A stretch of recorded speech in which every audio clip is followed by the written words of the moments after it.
Evening, everybody. Welcome to the Colorado Pilots Association, what we call CPA Presents. Tonight, our guest speaker is Miss Erika Armstrong, and she's going to be talking about the pilot's brain. A little background first. From the front desk of an FBO in Minnesota to the captain's seat of a commercial airliner, Erika Armstrong has experienced just about everything aviation has to offer. During her piloting career, she was a Red Cross, charter, corporate, cargo, hazmat, and air ambulance pilot and captain, flying 28 different aircraft before going to the airlines, where she was a captain on the B-727-200. She is also an aviation professor at Metropolitan State University of Denver. Her specialty is Part 121 and 135 operations. Erika is the marketing communications manager at Jet Support Services and author of a best-selling book called A Chick in the Cockpit. Erika has also been able to use her power of social media to educate and share the joys of aviation to inspire the next generation of pilots. She has over 425,000 followers. Erika, thank you very much for accepting our invitation to speak to our membership tonight, and I'll turn it over to you. All right. Well, hey, everybody. Thanks for having me tonight. I was just telling everyone here, I'm up in snowy Conifer, Colorado right now, so hopefully you're all safe and warm inside. So I've got a little presentation to go with this, so I'm going to share my screen, so stand by just a moment.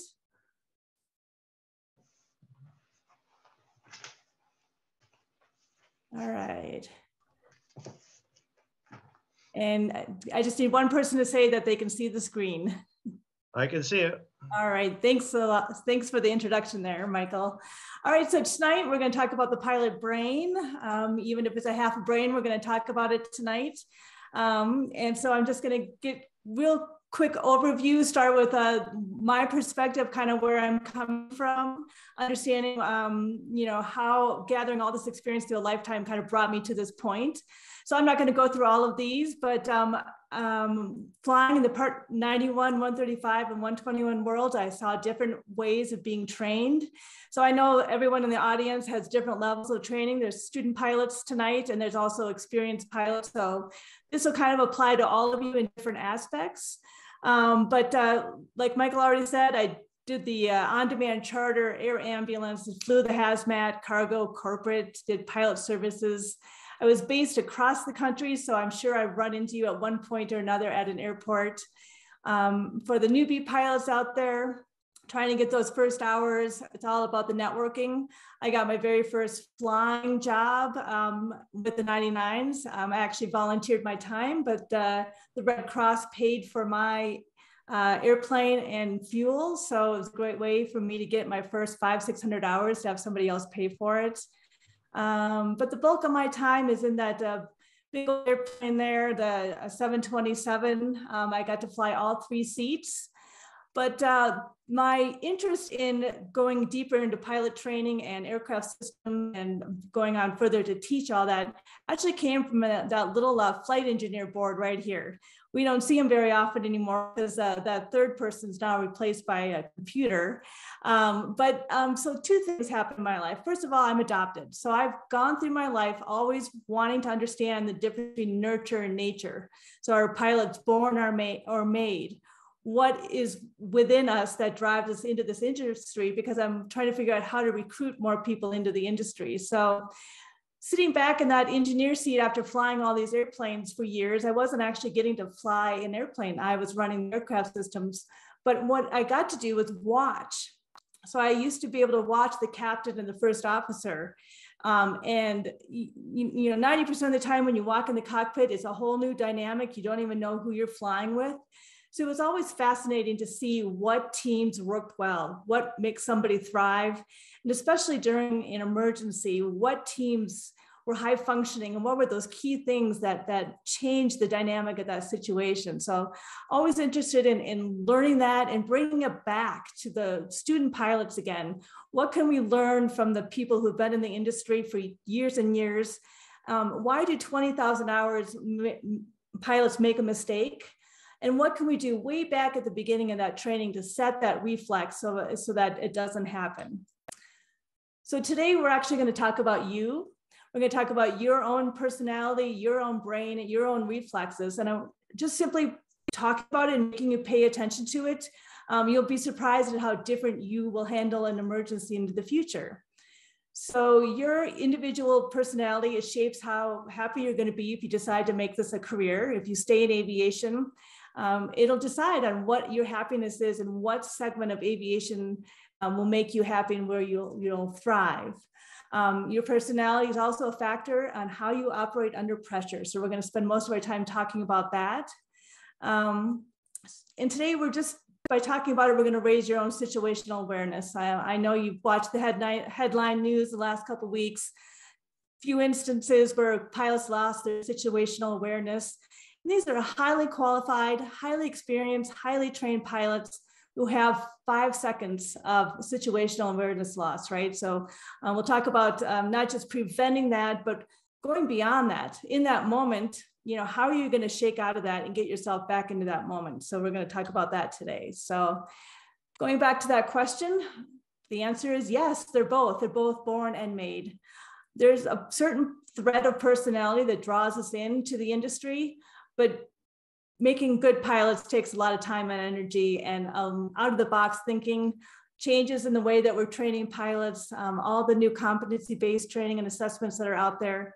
If we stand back and look at the changes of aviation safety, it truly is incredible. It has become exponentially safer. And I know the headline news, you're going to highlight the accidents and it changes your perspective on it. But given the operations and the number of the billions of people that have been flown from point A to point B safely, it's quite incredible. So we're going to start with just the premise that, in aviation, 99.9% of what we're doing is we're going to train pilots to never make a mistake. What I'm doing here tonight is we're going to talk about that 1% because I want to care more about accepting the fact that we're human, we're going to make a mistake. What happens after that point, right? So we're going to do everything we can to prevent it, but let's talk beyond that. Let's figure out what's going to happen after that. So watching the industry itself, we are short of qualified pilots. So we're trying to get pilots through the training system efficiently, faster, and still churning out high quality pilots. So the entire industry is focused on how are we going to do that? So I believe to create really good pilots, we have to go back to day one and start training people and pilots to understand themselves first, to understand how each person reacts under, that startle effect. And it's hard because everybody's going to be different. Every one of you listening tonight has a different response and resolution to that response. So all we're doing today is asking you to pay attention to it. So we've all been cut off in traffic or almost been hit by a car or had that moment where your breath is taken away and, it could be severe, like, actually getting hit in a car accident. What happens in those moments afterwards? Start paying attention to yourself. And even those moments where you're pulling out of a parking space and somebody almost hits you, we're going to start asking you to start paying attention to that. And we'll talk about what to do beyond that. So we're always talking about, the evolution of pilot training, right? We all started off, we're doing rote memorization. Throughout my entire training career, I was always frustrated because we spend this time on memorizing, limitations. And I always thought, well, it's on the gauge, the red line. It's good to know, but going beyond that, doing more scenario-based training, getting pilots to think on a higher level. In my aircraft systems and propulsion class, I would teach how a system worked, but I cared more about everyone understanding what happens to the other systems when it fails, right? That's more important. So for me, my own startle effect, I've tried to use humor throughout my entire career. And I'm not saying making jokes during an emergency. I'm just suggesting your own method of getting out of a startle effect. And for me, it's always saying, when I'm startled, don't do anything. I tell myself first, don't be a dumbass. So I know that sounds flip, but what it does is anytime you have a moment of humor, what happens? You open up your field of vision. you go from a tunnel vision reaction to allowing more information in. So start thinking about little things that you could do to break yourself out of a startle effect. So this picture here and topic kind of made the headline news the last couple of weeks. I'm sure many of you seen already what had happened. If you hadn't, I'll just give you the really quick overview. There was the ATR accident in Nepal, I think maybe 2 weeks ago now. The preliminary reports are coming out with the recordings, and what it appears that happened is that it was actually the Czech airman. So somebody who was well qualified, had high time with no bad training marks on their record, had simply been told to put flaps in. The pilot flying called for flaps 30, and the pilot monitoring actually grabbed the condition levers over here and shut off the fuel, shut down both engines. Unfortunately, they were maybe 700 feet when this happened, no chance to recover. So the rest of the industry is working on preventing that. And tonight, we're just going to talk about, let's go beyond that moment. Let's go beyond the initial reports that are coming out. Let's just say this happened. All of a sudden you look down, you realize, oh my God, I shut off the fuel. I'm at fuel shut off. What do you do after that? Yeah, I'm not here to give you the answer, but I want you to start in your head, putting that scenario into your head and thinking about yourself and what would you do? Would you try to restart that engine? Could you do it without a checklist? Do you know your systems well enough to do it without a checklist? We definitely rely heavily on checklists. The moment I take away a checklist is when I find out if somebody really understands their aircraft and their systems. So if you decide not to restart that engine or any engine, you acknowledge the situation. Now, maybe if you could just control that airplane down to the crash. I know that feels and sounds heartless, but if you could save even one person and control that airplane onto the ground rather than letting it stall, then to me that's a training event that is worth talking about. So we're going to go back to you and understanding that there's an exception to every rule. But in general, after 30 years of being in the industry and looking and studying the pilot personality, there are still common threads that draw everyone into this industry. In general, pilots have good spatial orientation. What that is just the ability to think three-dimensionally. In a car, you go forward, backwards, left, and right. In an aircraft, you have this full circle of movement. So it's that ability to be able to picture yourself like on an instrument approach, which is an awesome ability. But what happens during a stressful moment? We all get tunnel vision, right? So we go from having this great ability to understanding ourselves in a three-dimensional world, but during an emergency, we focus on one thing. So we have to just acknowledge that human reaction and figure out how we can deal with that. Pilots also have low neuroticism. I know pilots are always, or people are always saying, well, pilots are all neurotic. And it's not necessarily what we're talking about. It's just that ability to think calmly under stress. It's the pilot on the radio who's talking calmly, even though the engine's on fire and all of these things are going on. So pilots can think better under stress. You all know somebody that should never be a pilot, right? They overreact to everything. They can't calm themselves down. And even if your brain is going crazy, you still at least know how to mimic being calm. Strangely, pilots in general are introverts. Pilots in general, you'll see when they are at home, they have their hobbies by themselves. They're out hiking in the woods, they're out fishing, they're on their motorcycles. They are generally introverts, but uniquely they are they have extroversion. That just means they're willing to give their opinions and they'll do it aggressively, especially if it comes to like a safety situation. So it's a good thing that pilots have that. Ego, we tag ego with a bad connotation, but in the aviation world, it's actually an important element. Strangely, it's also something that maybe prevents young women coming in. It's that confidence that maybe sometimes takes time to build. It's the ability to get in an airplane and know that no matter what happens, you're going to be able to get that thing on the ground safely. So ego in this case is a good thing to have. The last big high level thing is multidimensional thinking. That is just the ability to take in all that information, your attitude indicator, your airspeed, like if you're doing an approach, all those things are coming in at once, and you are actually having a motor movement, having your hands on the yoke and responding to that. So those are all great things. And then what's the hard part is none of these can be figured out in a multiple choice test, right? And what do we do with our pilots?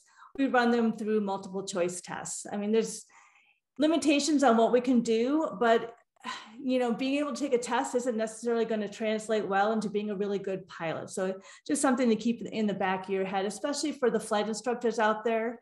You already know that, but it's a hard thing to do, especially when we're trying to get a large quantity of pilots through the system quickly. So we don't often think about that moment where we actually learn something. How does information come in, actually flip over to that moment where your brain is going to remember that and you actually learn it? And it's not just memorization, but when you actually understand something. We don't really pay attention to that moment very much. In general, people learn visually, but pilots is exceptionally high. So visualization is key for pilots. I always tell new students that are just coming into the industry, they want to get into the airplane right away. I always highly recommend that they visualize what is going to be happening in each session. If they do that, they'll spend half the money they need for their flight training, just coming into that cockpit and being able to understand what's going to happen and what that looks like. So of course, visually, we recall memories, images better. Our memory works better with images. I can't even remember my own. So once again, not tested on a multiple choice test, visual learners, and scenario-based training. I love that this is an inexpensive way to elevate training, as all the flight instructors out there that are doing much better with scenarios. Tell me what would happen if. Let's just say you're flying along and your low voltage light comes on. Tell me what that looks like. What would you do? Start getting the pilots to think through a process like that. If I lose my alternator or generator, why will my engine keep running? What do magnetos have to do in the sequence? So getting those type of thought processes going in the brain. And we kind of already talked about the startle responses here.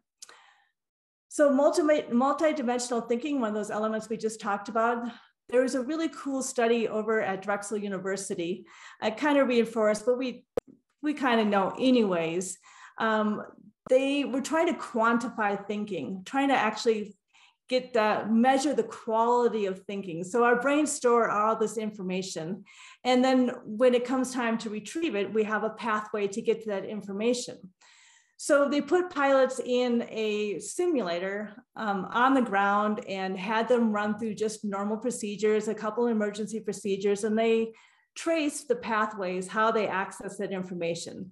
Then they had the exact same scenario and they put that person in the airplane where, if you're in an airplane now, the risk of dying is there because if you do something wrong, the stakes are higher, right? So what that translates to, what happened was in the airplane, they were making a ton of mistakes.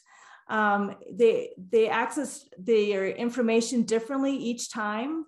Even though the requests and the actions were supposed to be the same, the brain picked a different pathway to get to that knowledge. And so, especially in the aviation or the airline world, where we do everything in the simulators, and the simulators are amazing. They really are. You get in there, and you forget that you're in a simulator.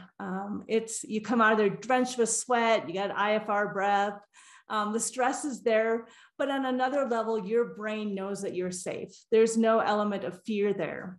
So we train pilots in the simulator, they go through all the rote motions, but just because you've been trained there doesn't necessarily mean you're going to react the same way or you're going to access the information the same in the real world. So of course, the problem with training for aviation emergencies are all the variables. I don't know about you, but any emergency I've ever had never goes exactly like the checklist says it's going to go. In the simulator, it's a canned environment. They always go exactly the way the checklists go, but in the real world, it doesn't. So training past that moment, training off of the checklist. We'll get to that here in a second. I know FAA hates it when I say that, but we're going to talk about it here in a second.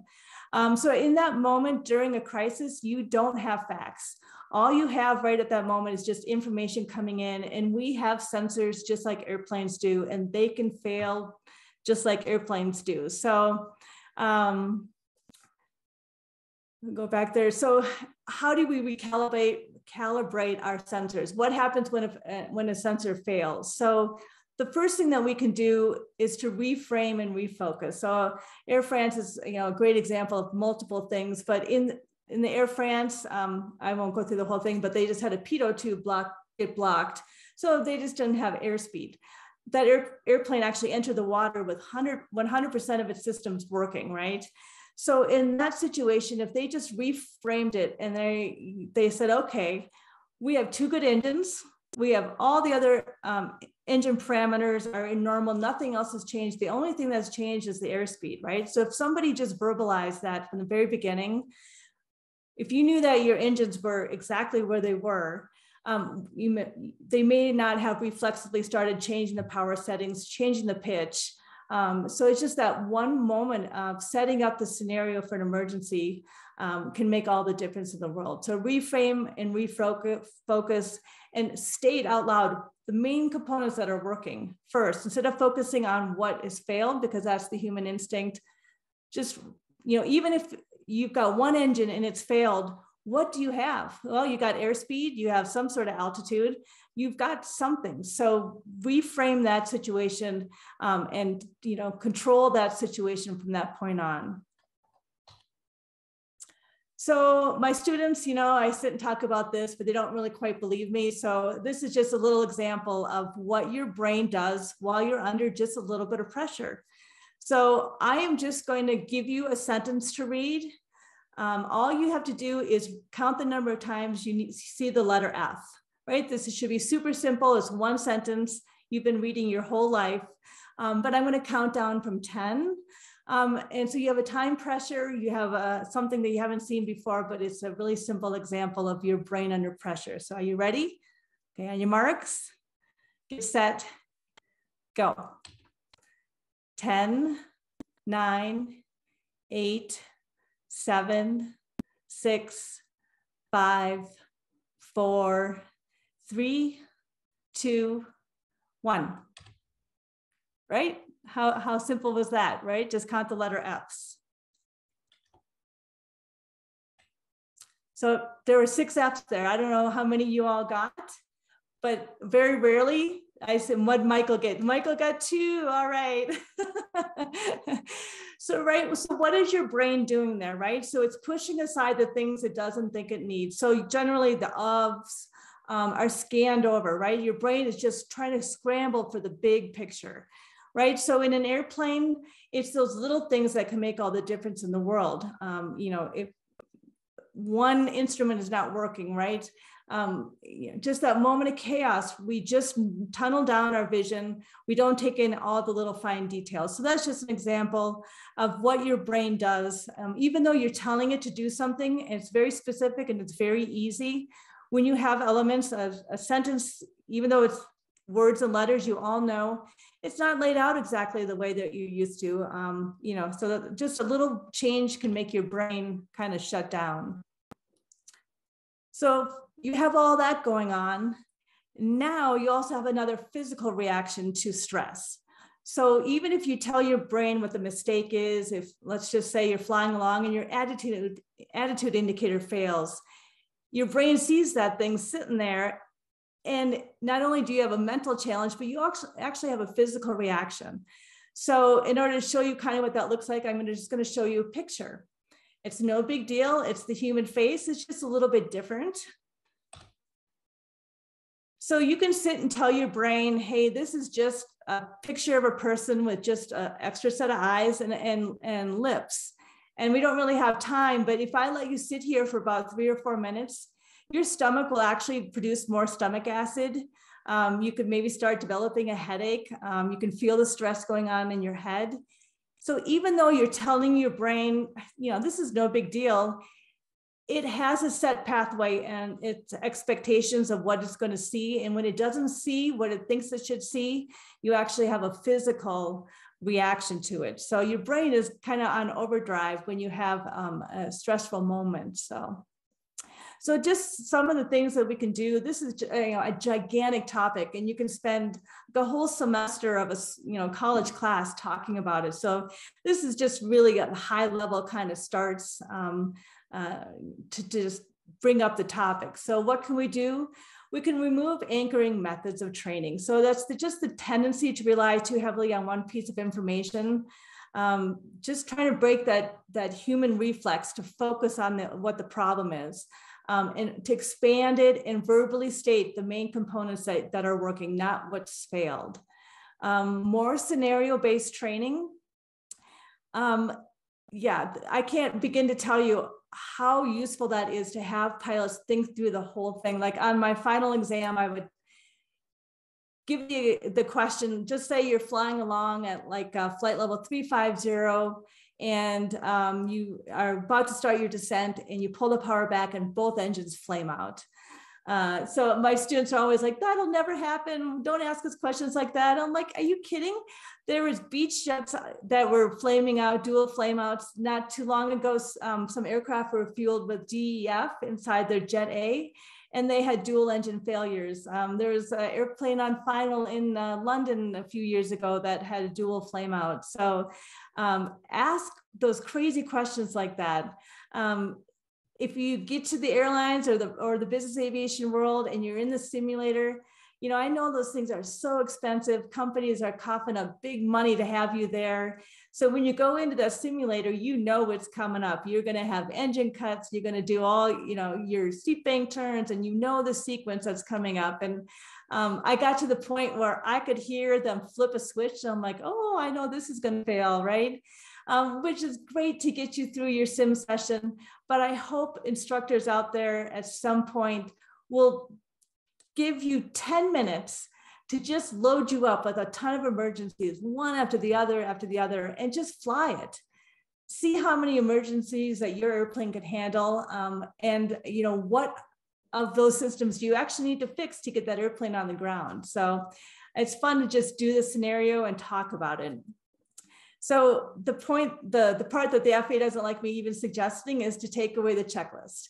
And checklists are extremely important. They absolutely are, and that's not what I'm saying. But I've noticed there's a lot of pilots that get through the flight system without actually knowing their systems. And when you take away that checklist and have somebody try to handle an emergency, you find out right away if they understand it or not. So all I'm asking is for all the segments, and we're talking about complex aircraft. So just taking away one element or allowing one element in there where you just say, this is not a failure event, you can't fail this. We're just going to go out there and have some fun. I had one flight instructor in all my airline career who at the end of the session, he would bring us up to altitude, and then he'd flame out all 3 engines, and he'd hand it over to you and say, okay, deal with it. If you don't get us to the airport, you got to buy the beer. I never had to buy beer, by the way. But at the time I hated it because it was such a stressful. Every time I saw that he was my instructor, I would just start sweating because he was really tough. But it was that sequence that actually gave me the confidence to understand my airplane, to know exactly what system affects the others, is to watch it and to know that multiple failures actually affect, exponentially more. So understanding that whole domino sequence of events that happens. Chunking pressure thought processes into main systems first. So when you've got your new students, just that one, the big overview, if the nose pitches over, what do you got? Is it an engine issue or a trim issue? Just to be able to know instantly which pathway to go down. We go back to the MCAS on the MAX aircraft, right? In that one moment to disconnect MCAS it took this click. All it took was just disconnecting the electric trim switches, but pilots just didn't realize that. And like in the second aircraft crash, they were going so fast that even though the first officer had the correct response, they turned off the electric trim. Because the aerodynamic forces were so strong on the flight controls, he still felt like the manual trim was jammed. So they put the electric trim back on. So, you know, training those big chunking ideas first so that you can get those through those emergencies, especially right after takeoff. So like, yeah, if your airspeed indicator suddenly reads 0, but the engine parameters and attitude hasn't changed, then what's the issue? So that's the Air France flight, right? That's the simple scenario that, you know, starts the Swiss cheese lining up of incidents. So that's just a really high overview of a topic to basically get you to start thinking about yourself and getting your little, whatever that thing is, to get yourself out of the startle reflex. It takes you a moment to figure out that you're there, but then have your thing. I've heard all sorts of things. One guy said he just grabs his ear. You know, it's that I've had a lot of pilots that they talk out loud, especially when you're doing single pilot operations. When you're doing your checklist, say it out loud. What's actually happening is you're, you know, saying it, but then you also have an audio backup. So, you know, if you're saying gear down, but maybe the gear is not down, it'll trigger in your brain that maybe, you know, hey, wait, I didn't put the gear down, even though, you know, maybe you said it out loud. So, I think you all just probably saw, if you're watching the social media feed, there was a JetBlue and a Learjet incident just the other day, a really close call. The Learjet was told up to line up and wait, read back the clearance quite perfectly, and then continued to add power and take off. So, you know, it's that situational awareness and, you know, what kind of things can you do? So I was talking to some other pilots and they said, well, I don't turn on the landing lights until I'm cleared for takeoff. So that's their way of just having their own little cheat sheet in there to reaffirm their situational awareness. So, you know, there's not an answer to give all of you because you all have your own thing, but the most important thing is to just get you starting to talk about it and think about yourself. So if you ever have any questions, you have any ideas, anything you want to share, you can always reach me there at Erika@chickenthecockpit.com. I'm on LinkedIn. You can track me down, Erika Armstrong. So that's just a high overview. I'm going to stop the share here. There you go. And I'm welcome to sit around and talk about anything that you want to, anything about that or anything about the aviation world. We can go for it. And then maybe there's some questions in the chat. Okay. Yeah, so how'd you guys do on the counting the letters? Some people got 3. Oh, someone got 6. You should be excited and worried. That's great.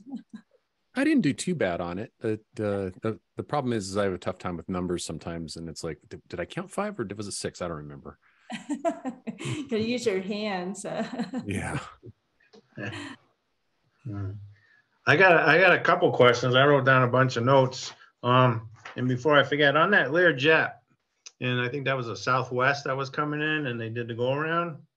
If you listen to the audio, the Southwest pilot towards the end asked what was the reason for the go around, and the air traffic controller just basically told him, because we told you so.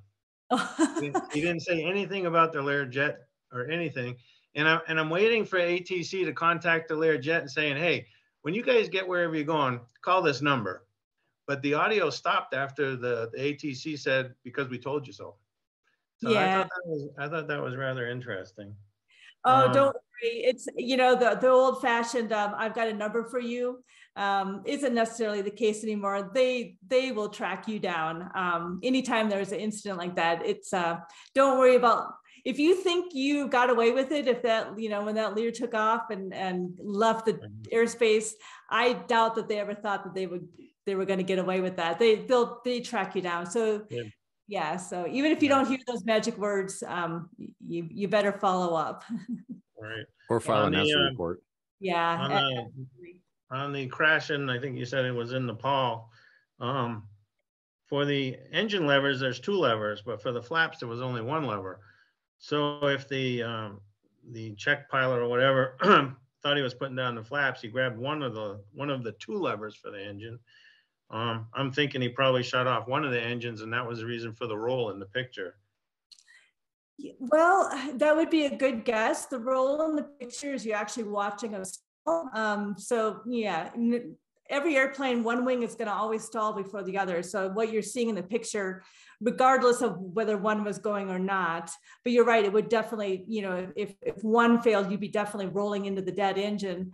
But according to the flight data recorder, both of these were simultaneously brought down to the fuel shutoff.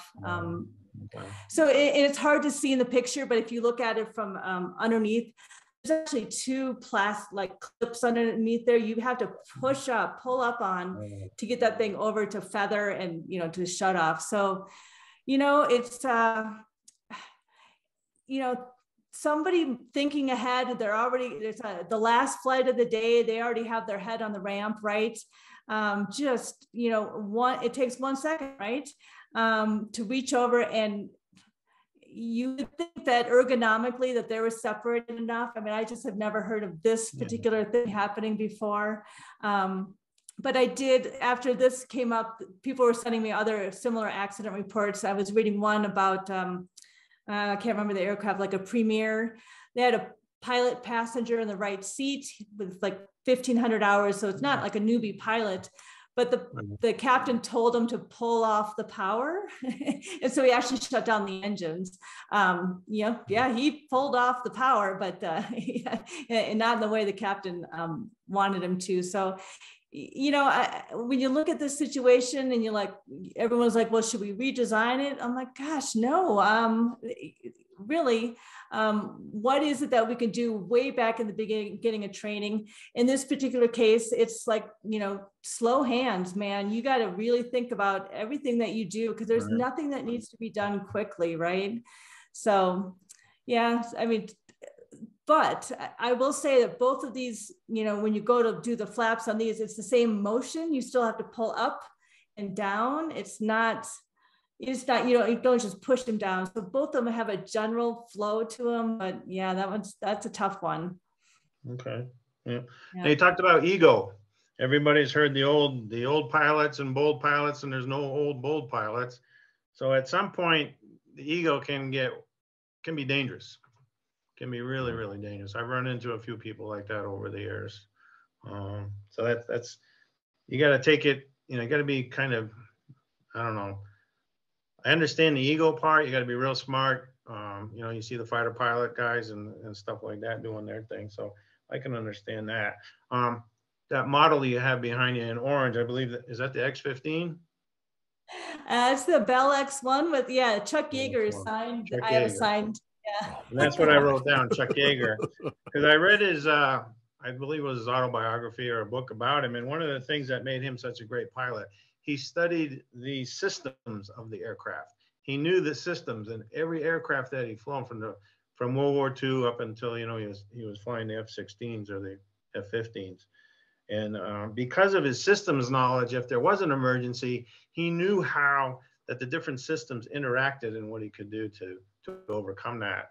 And I thought that was a very, very interesting thing. And right, because what do we do with our student pilots, right? We lift up the cowl, right? And we show them the components. This is that.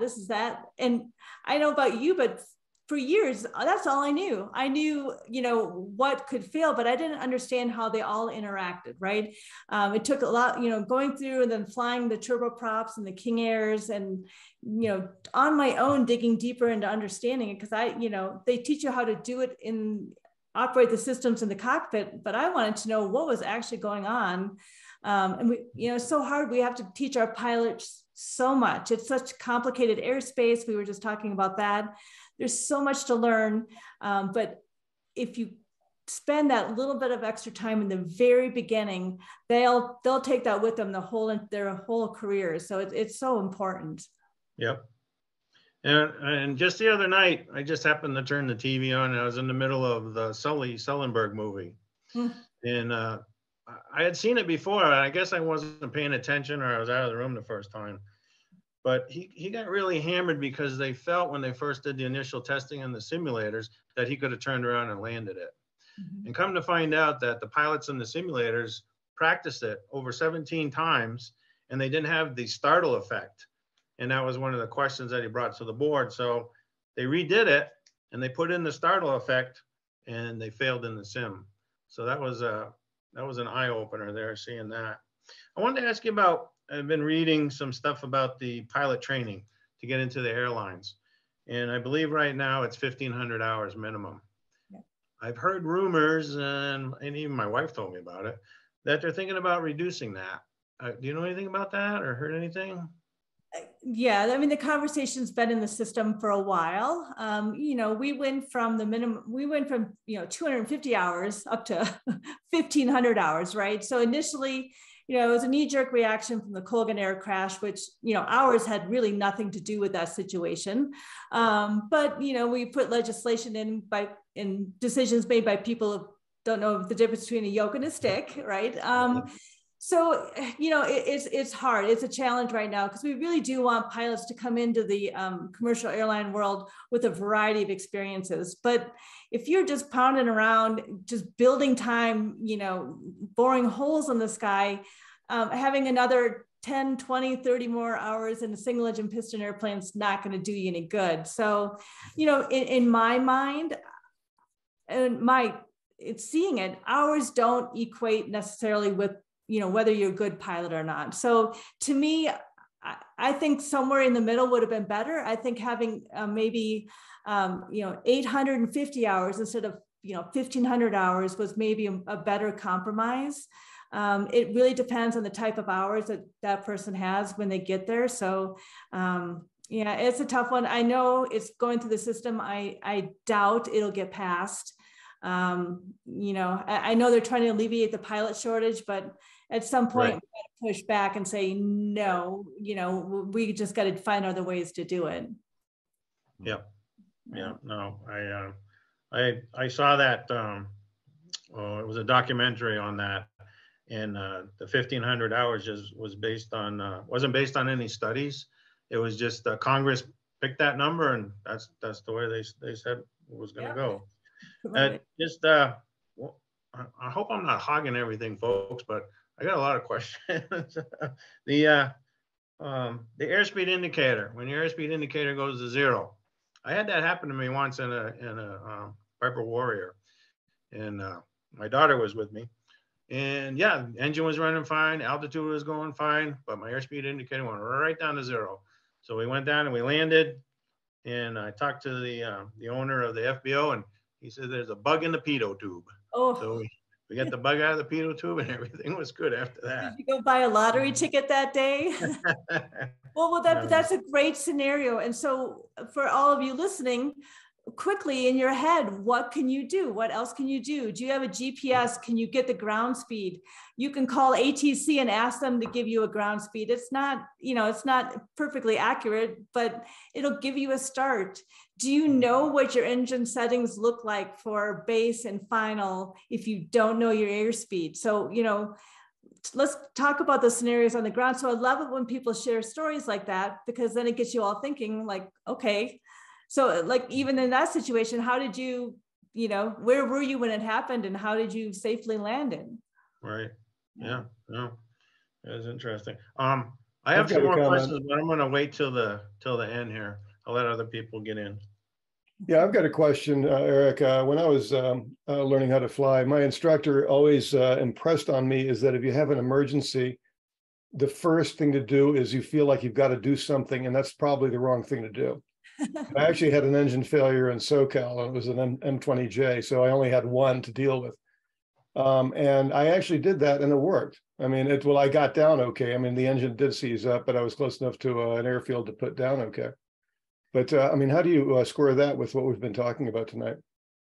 Yes, and that's such a great example. And for me, what it was is, I mean, multiple times, but especially when I was in the training environment where they let me fly the airplane with the engine on fire, and they let it go. You know what I mean? To show you what that airplane could do without reacting to it. Because initially, when I went into like the citation for training, and where I'd have an engine failure, man, I thought I had to go fly through all the checklists. I thought that was what made me a good pilot, is having those memorization items done just like that. And, but I wasn't thinking about the situation. All I was doing was trying to get through those memorization items.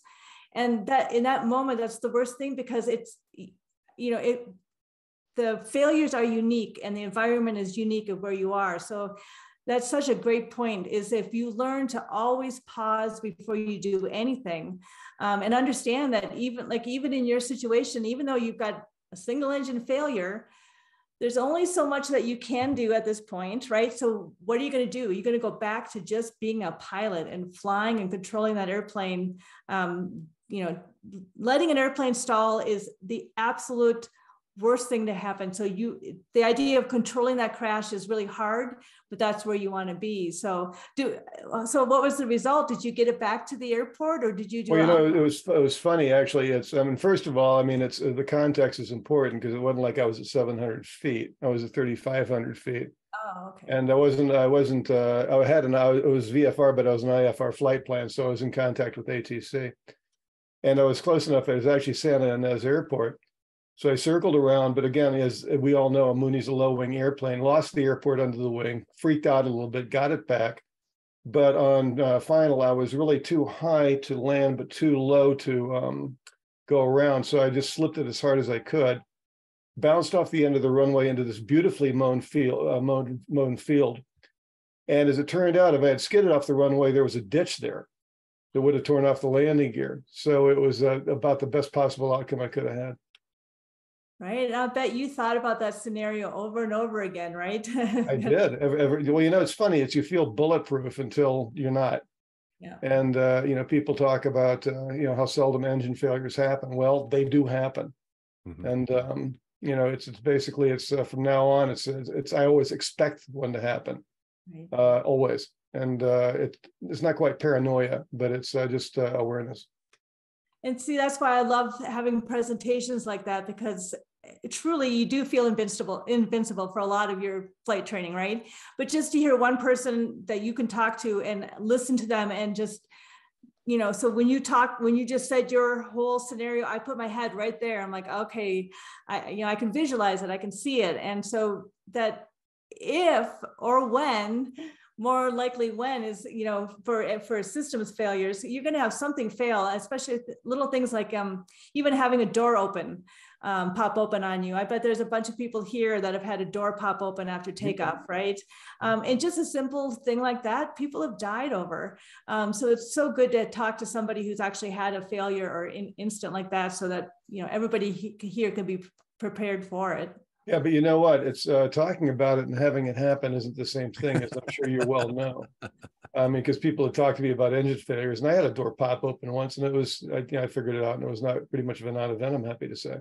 Yeah. But I don't know. Again, on your thoughts on the simulator are really interesting, because I thought in a full motion simulator you would feel like you were really there, but I guess in the back of your mind you're not. Right. So the question is, how could you, like in my case, how could I have simulated that experience without actually having it happen? And I guess there's not a way. But I guess the one thing is, maybe you just need one trigger, and because I'm sort of expecting everything to break now. Mm-hmm. So and maybe that's the path to it. Right. Yeah. It's that one moment, especially when I get lined up for takeoff, it's that, okay, my engine might fail. If we can just get people to think about that, just, when you do your final items, especially in the airline world, that's the first, before you push the power levers up, you're like, okay, what's going to happen when that engine fails? Just getting that mindset ahead of the airplane and teaching it early on. So, I would love for you to be able to tell your stories to the student pilots out there. And, and you just said the magic word. It's not what would happen if the engine fails, what would happen when the engine fails. Right. Again, I expect every time I take off, I expect the engine to fail. Now, I'm not freaked out about it. It's just, okay, I just know, I know this is going to happen, and I know what I'm going to do about it. No, it didn't happen. Okay, great. So I'm happy. Right. Yeah. Well, now you have the confidence to know, that you've had the worst case scenario happen to you. And you brought it all the way from that moment down to a safe resolution. So that definitely, yeah. Now that you can calmly say, okay, my engine's going to fail. What am I going to do? You're giving me too much credit, because you just used the word calmly, but that's okay. You at least were able to mimic it. See, I when you tell the story about doing the the 3 engine failures in the sim, I mean, I only had one go out, and there wasn't that much to check. So for me, it's like I picture 3 engines going out in an airliner. I think that checklist is a lot longer than a single engine airplane. We were not allowed to have a checklist. Oh God. No, and it was great because every engine had a different failure. So he let them all, shut down. And he always let us try the restart, but you knew damn well he wasn't going to let you have the engines back. And he would start us off like 100 miles away. And I tell you what, we could get there. And so it was such a great method of doing it. And I know, like, especially in business aviation, pilots are always like, you can't do that. You're not supposed to give us multiple layers of engine or emergencies. And, this very regimented routine of what happens. So I just want flight instructors to have some fun with that, and just have that learning moment, because I promise they'll walk out of that simulator learning so much more by having those crazy multiple layers of emergencies. And to show, just like, Dan was saying, at a certain point, there's nothing else you can do except fly the airplane, so to fly the damn airplane, getting pilots to think beyond then, from the emergency to actually getting back to the, task at hand. Your engine's not working. There's a reason why it's not there. Don't spend time struggling to get it started again. Get that thing on the ground no matter what it takes, in a safe way. So even the ATR accident, at that moment when they realized both engines were shut down, if they could have just moved beyond that and said, okay, there's no time to start, let's get this airplane on the ground, at least right side up, who knows how different the outcome would have been. Yeah, I think that's one thing that my takeaway, I had 2 to 3 prop blades come off on my engine. So, and I'd been flying for a while under the light sports certificate. And so this was my private pilot checker. I just happened to have a DPE sitting next to me. The one thing that was no amount of training up to that point in time really prepares you for that moment where it's like, what? It's really happened. And the funny part was, like, I went through the motions, and a couple of things that I learned was to absolutely know your systems, because, like, on my radio, there was an EC button. I knew that was emergency channel. I never pressed it because I didn't want to cause an emergency. But what EC did was flip the secondary or standby radio to emergency channel. It didn't move into primary position. So my first transmission was back to the airport that I just left out of, but not to 121.5. And then squawking 7500 or 7700. I mean, the ATC was like right there. So, but the situation is just much different than, an instructor pulling the engine, being like, all right, now what are you gonna do? Oh, well, I'm going to do this and this. But even in the end, it's like, I blasted through all the checklist stuff, and we were just basically waiting until we got to the landing spot. So it was an interesting flight. Right. And that's why what you're doing right now is so important, is having a platform for people to come on and talk about their actual real life experiences, and then talk about, within yourself, what did you do? I mean, in your own world, you can't lie about how you react to an emergency, right? We can, so to be honest with yourself and understand, I know exactly what happens. I get tunnel vision. So what is it within you in that moment of emergency that happens that you can acknowledge now? So yeah, I love that you guys can share your stories like that, so we can put ourselves in that cockpit with you and work our way through a situation like that. And you're right, no matter what we do, you cannot train for everything. That's why having that other level of communication with your airplane, understanding it, and all the things that it's telling you, it speaks to you in every way. We just have to learn how to listen properly to it. Right. So Erika, what I'd like to share is just from my experience with military aviation, and especially in high performance aircraft. Every mission we go out on, we do a different page of boldface emergency procedures.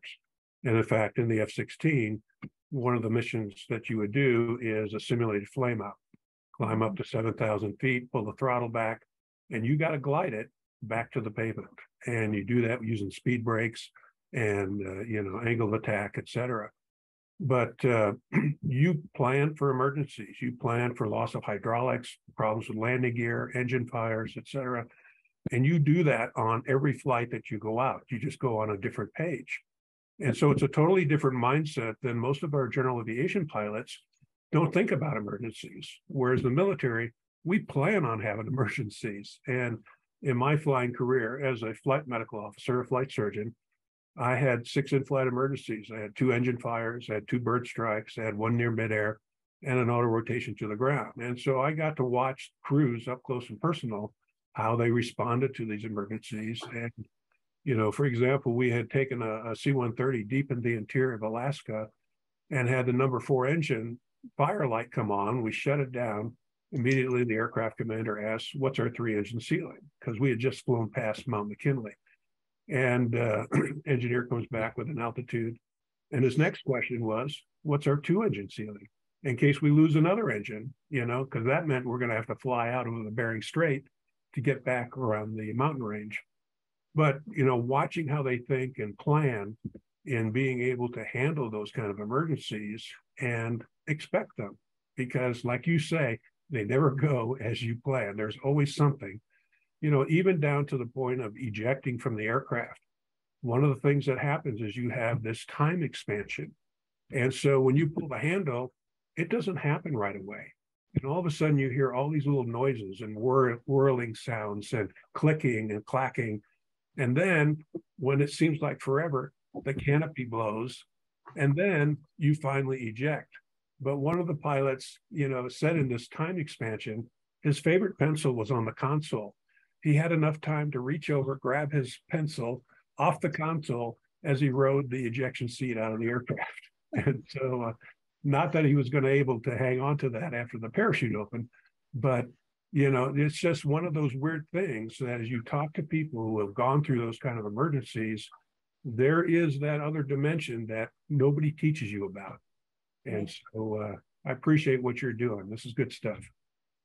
Yeah, right. It's the pessimist point of view, right? Is the military. And I love that. And, in that, that is a mindset that you should bring with you on a certain level. And I know we don't really do that right now. I mean, we don't, you don't want to scare your young students, but you should always be having at least some fun with it and just having it like, if you get the answer right, you buy, I'll buy you dinner, but throwing out those random scenarios. Hey, what would happen right now if, and just always doing that with your students very early on, way beyond the checklist, making them think through it, say, just take the checklist away and just ask them things that are more likely to fail. And just like go back to the scenario I was talking about before.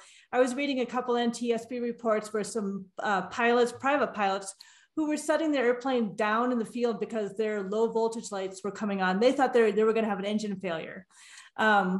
So just getting your student pilots just say, what would happen if I turn the magnetos off in flight? Those kind of questions, get them thinking on the higher level between the checklists. So, and yeah, taking that pessimist overview over it.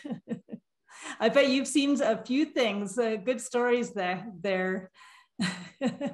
Well, and I mean, from an emergency checklist perspective, I mean, the one thing as I've grown through flying is things don't have to happen fast. There's very, very few moments in flying where you have to move fast.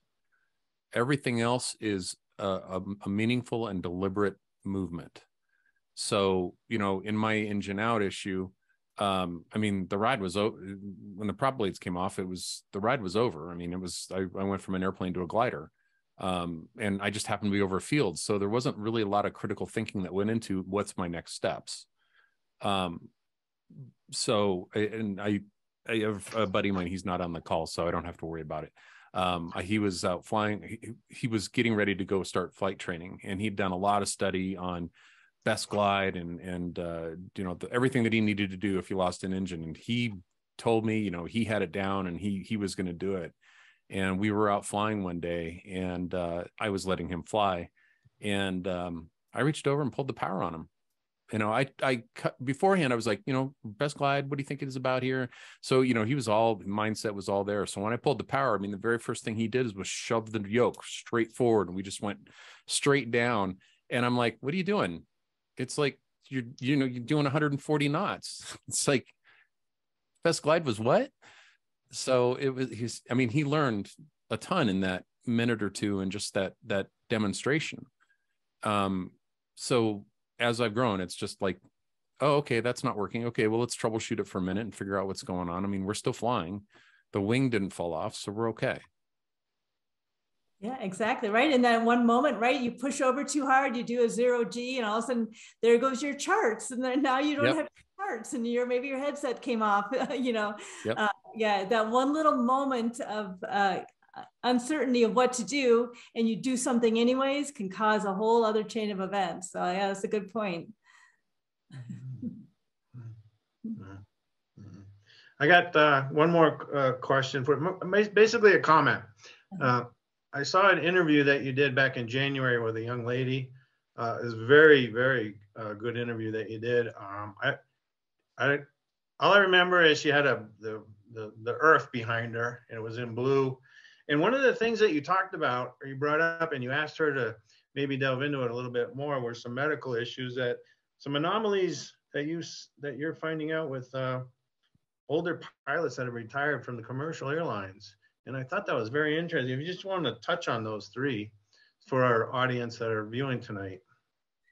Yeah, a few years ago, I was just out of my own curiosity. I was wondering if there were any kind of threads of medical ailments that were following the pilot group, especially those that were in earlier aircraft up at higher altitudes, and if there's any kind of detriment to our physical health over a lifetime of being where our humans really aren't supposed to be. And this is just a random straw poll I did a couple years ago. I just had people just fill out a form and just finding out if there was any particular cancers or anything.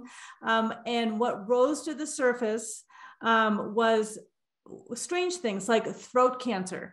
These are people that have never smoked in their life, but and some of them had been in the world of aviation before they banned smoking. So you can just imagine, breathing all that air in. But being in that environment over a lifetime, throat cancer, bladder cancer was higher in the pilot group. Your reflex would be, well, it's a whole lot of sitting around in there, and what kind of effect does that have on, especially, and even I think back to my King Air days, man, there was no place for me to go pee during the whole entire flight. So I would purposely, I was dehydrated all the time because I couldn't leave and go back and use the restroom when I was flying single pilot operations. And, when I was doing air ambulance, I'd spend, 14-hour duty day and always be worried about, oh yeah, really, there's no restroom to use. So you're wondering what those little layers are that are doing to your body. And then macular degeneration. That's probably self-explanatory. We're up above, the cloud layers, so there's no UV protection up there. Aircraft have gotten a lot better. Even in the last 10 years, this has kind of come up to the surface. So engineers are trying to incorporate some of those elements back in there, condition the air better, higher quality UV protection up there. Like in the 727, we had those glorious windows up on top from the celestial navigation days. But that just meant the sun was just pounding down on you all day long. So, I wish, when I was looking into it, there really wasn't a lot. And I still don't think there was a lot of, a spotlight on that. So it'd be interesting if somebody out there would pick up that concept and start gathering information so that we can help prevent some of the ailments that come along later. Yeah, that young lady was pretty interested in the medical aspect and the physiological stuff of airspace and astronauts and all that stuff. So I hoping she takes the torch and goes with it. Yeah, exactly. I always tell everybody I live at 8,700 feet. So when I get on an airplane, I'm at lower cabin pressure than where I live. Yep. I was going to say, I think the solution to that is just taking the plane and flying to the beach more often. I'm with you. Yep. And then this is going to be my last comment. One of the other things that you discussed during that interview was today and going forward with the way aviation is going and airlines and trying to cut costs, single pilot. Yeah. I would not get on a commercial flight to Europe and there's one person up front. No, thank you. It's so hard to express that unless you've actually come into the cockpit and you see how exponentially safer that operation is with having two people in there. And, you know, everyone will revert back and say, well, look at this pilot error accident. And I'm like, yeah, I know, but you got to recenter that into the perspective of, look at the worldwide commercial aviation world. My goodness, we've gone years without accidents. I mean, I think 2000, I'm going to get the date wrong, was it 2000, maybe 17? The entire world of commercial aviation, we had not one single fatality. The Southwest Airlines broke that streak, but that was such a weird anomaly with that engine failure, the uncontained failure. But when you step back and look at the safety of the industry, it is incredible. We can do so much better, but we have to keep that perspective in there. But with that said, we are now reaching that tipping point. I think we've had this nice balance of automation to help us out with safety. And I think we've reached this pinnacle, but now we're just about to start a downhill slide with that kind of mindset. Let's, cheapen it even more, get that, and they always say, well, we'll just do it on cargo airplanes. I'm like, well, cargo airplanes can crash into major cities too, right? So I don't know why anybody thinks the value of a life is less if you're carrying cargo. It's also my frustration in going in the Part 91 and 135 worlds, charter world and corporate flying. Why would you have a whole different set of safety features and rules for each operation?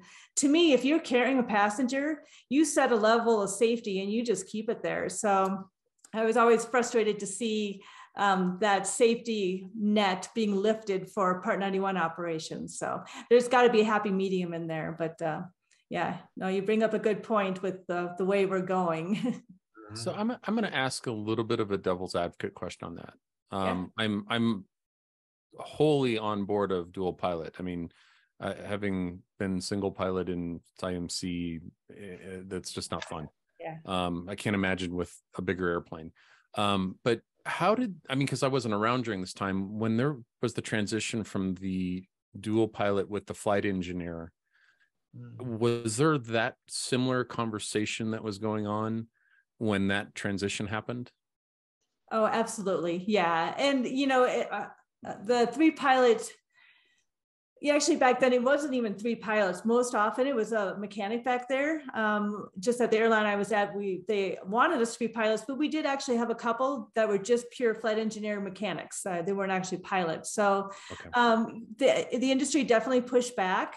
As a flight engineer myself, I would have, I wouldn't want to see that seat being diminished, but I'll acknowledge that really a computer could do what that person was doing back there. So when I was a flight engineer, I was monitoring all the systems. And with automation, there really was an easy way to take that all and put it into the hands of the pilots up front. So I'll acknowledge that. But when we now are trying to think about a concept where you are just having one pilot up there. It's a much different animal. It's a whole different animal. So going from 3 to 2, there was a certain element there of loss, but not as significant as it would be going from 2 to 1.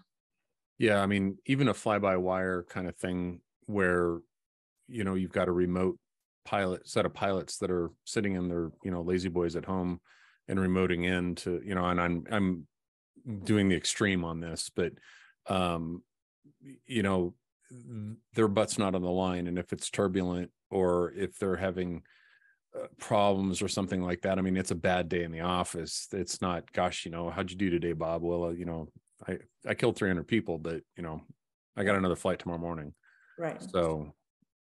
Oh yeah, I can't even begin to talk. I can come up with like a million scenarios why you need an actual human element up there.